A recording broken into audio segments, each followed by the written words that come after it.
சிவபெருமானை வணங்கினால் என்ன கிடைக்கும்? நிறைய பேர் நம்மளை பார்த்து கேட்கக்கூடிய அது அற்புதமான கேள்வி.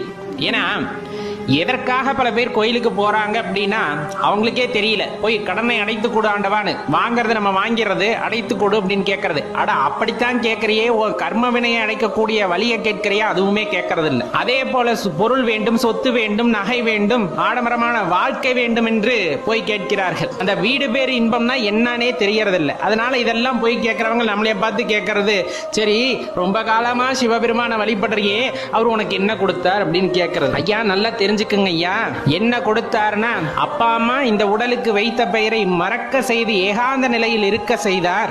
பற்றற்ற நிலையிலேயே வாழ்வதற்கு பழக்கப்படுத்தினார். எப்பொழுதுமே அந்த பஞ்சாட்சரத்தை சொல்லிக் கொண்டிருக்கக்கூடிய அந்த வாய்ப்பை நல்கினார், அந்த மகிழ்ச்சியை உண்டாக்கினார். எந்த நேரத்திலும் அவரை நினைவை மறக்காத உள்ளத்தை கொடுத்தார். ரொம்ப முக்கியமான விஷயம்.